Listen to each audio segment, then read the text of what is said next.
You're a door-to-door salesperson standing at their door, knowing that you have just seconds to be able to get them to make a decision, making them want to say yes now instead of later. In this video, I'm going to break down the 4 key factors that will break that customer from hesitation into taking action now.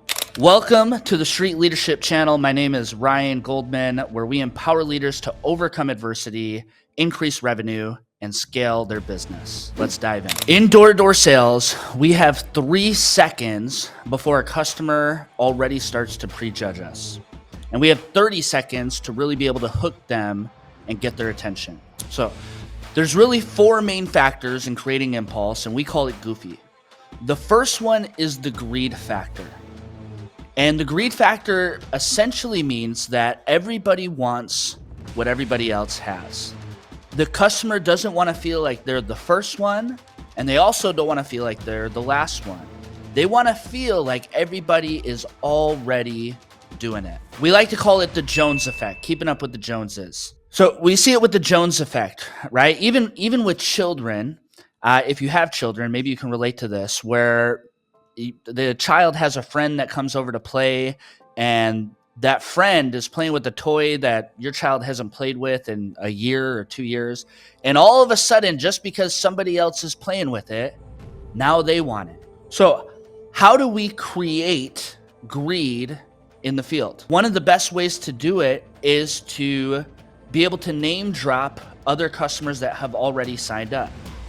So for example, if you have a street sheet or you're using Sales Rabbit and you have other customers that have already signed up with you, being able to show the customer that they're not the first one to sign up and that you've already serviced a ton of other accounts in the neighborhood is going to create that impulse in them that they don't want to miss out on it. You can even point to your teammates that might be across the street that are talking to another neighbor. One of the favorite lines that I like to use is, like we've done with all your neighbors, our job is to make sure it's showing up for you.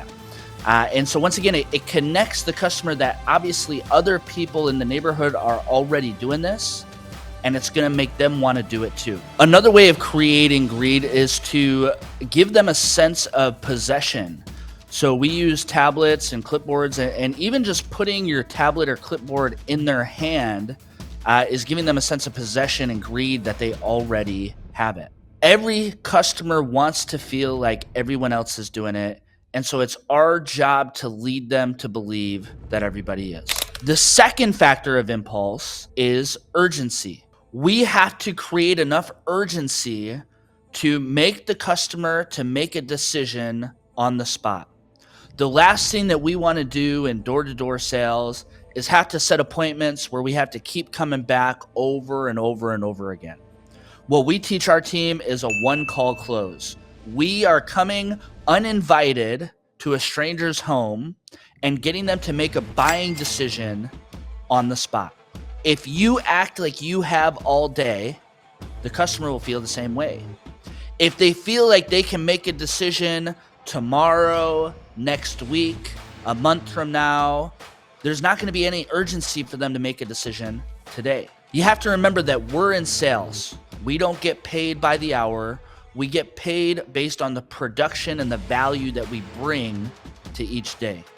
So not only do we have to create a sense of urgency within the customer, but we also need to make sure that we're maximizing our time in the field. So what are some ways that we can create urgency?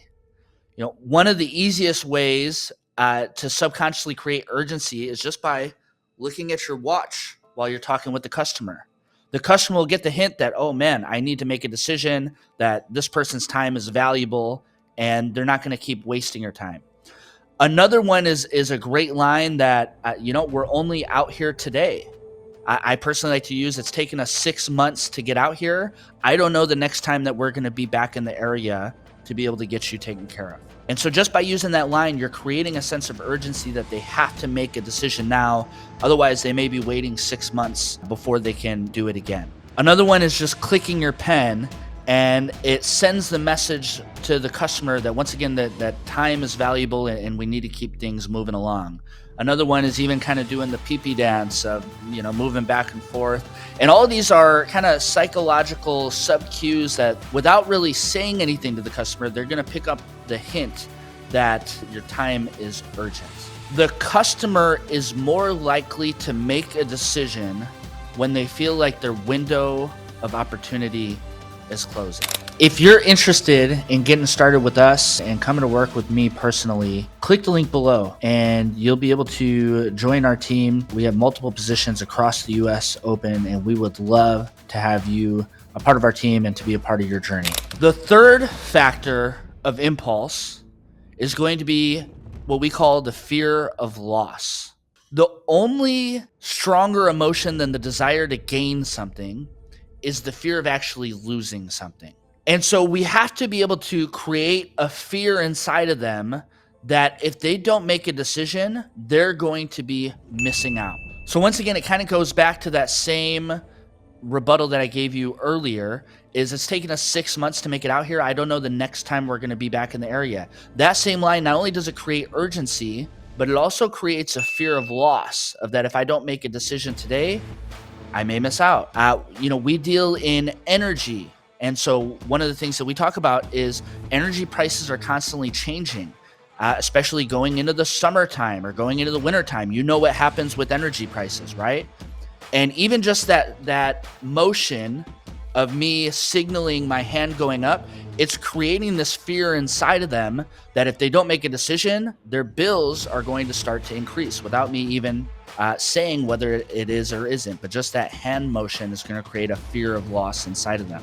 Another one, like I talked about earlier, is when you give them a sense of possession and you put your tablet or your binder or your clipboard in their hand, actually taking it away from them. And so they felt like they had it and they were secure, and all of a sudden you're taking it out of their hands, and subconsciously it's creating this impulse of I'm missing out on something if I don't take action right now. Another great line I like to use is we would have to see if you even qualify. And so that's automatically putting them like, not everybody qualifies for the program. I can't guarantee that you can get onto the program. We would have to see if you even qualify first. And usually what the customer will start doing is they start qualifying themselves and telling you how they deserve the program or how they're qualified for the program and should be getting it. Ultimately, you have to lead the customer to believe that if they don't make a decision right now, they're going to miss out on the opportunity. And the fear of loss only works if it's real. So you can't just make up stories. There has to be a real, tangible, logical explanation if they don't make a decision now, how that's going to negatively affect them in the future. The fourth factor of impulse is indifference, an indifferent attitude. You have to have the mentality that if somebody doesn't sign up, somebody else will.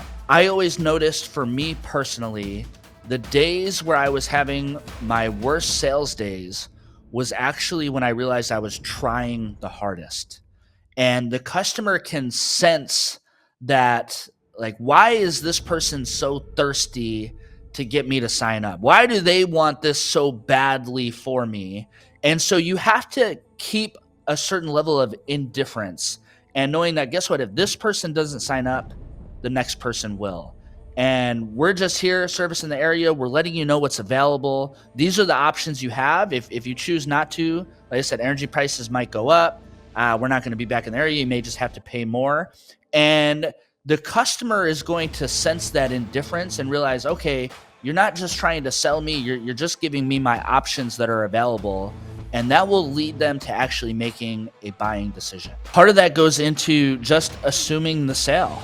Right? You don't need to ask them to buy. It's just assuming that this is good enough for them and going straight into kind of the closing process and assuming the sale and having a nonchalant demeanor and attitude about it.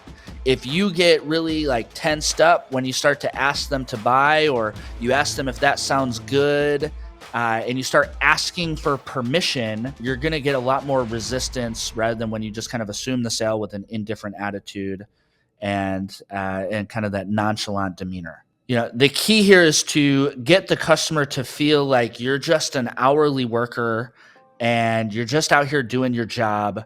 Not that you're commission paid, because if they feel like, okay, this person's making a commission just to get me to sign up, they'll say whatever they need to say just to get me to sign up.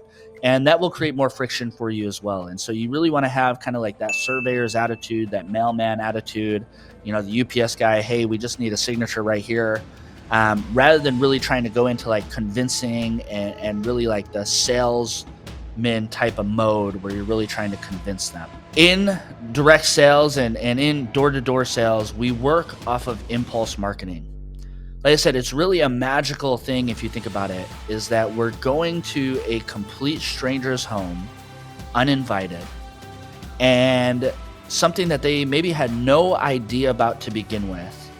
And just by us showing up and going through our pitch, we're getting them to make a decision on the spot.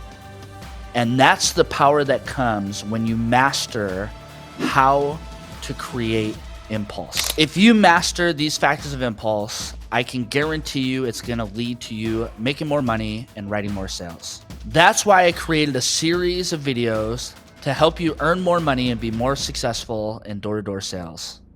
I've had the privilege of being mentored by Tony Robbins, and I want to do the same thing for you. There's another video that's on your screen now. Go ahead and watch that video, and I'll see you there.